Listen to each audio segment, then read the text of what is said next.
It's no secret that summertime in Alabama is hot. But this year, farmers say there's only one word that adequately describes the weather here. Been brutal. After enduring a drier than normal winter, spring rains allowed many farmers to get a crop planted. Still, some southern counties have rainfall deficits approaching 20 inches. But this year, the lack of rain is not the only problem plaguing growers.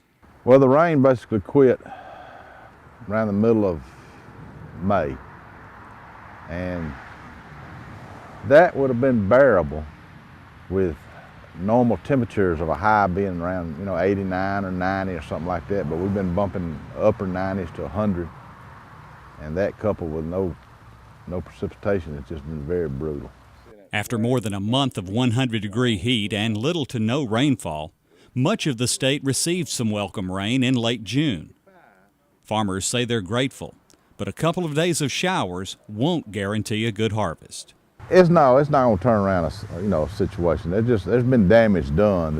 It'll take more moisture, and the ground's gotten dry deep, and even people irrigating it having to pump a lot of extra water.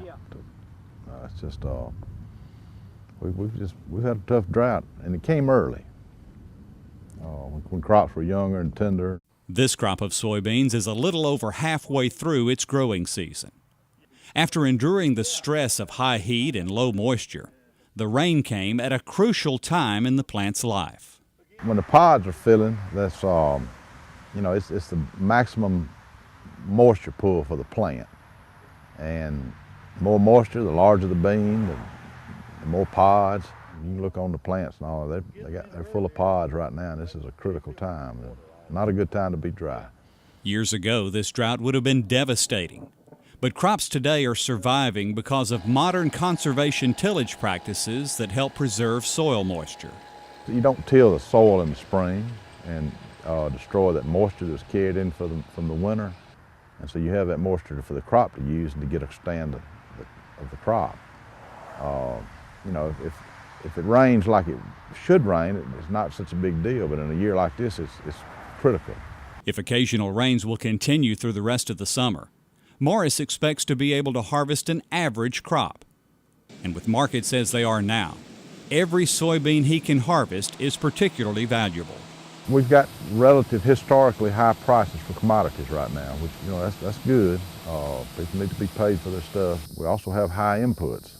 The inputs are ratcheted right on up. But if you don't make a crop, zero time anything is still zero. All in all, Morris says this year's extreme heat has been a bigger problem than the lack of rain. And as the hottest part of the summer approaches, he and other farmers will keep hoping for more dark clouds to bring silver linings at harvest time. In Montgomery, Alabama, this is Kevin Worthington for Time Well Spent.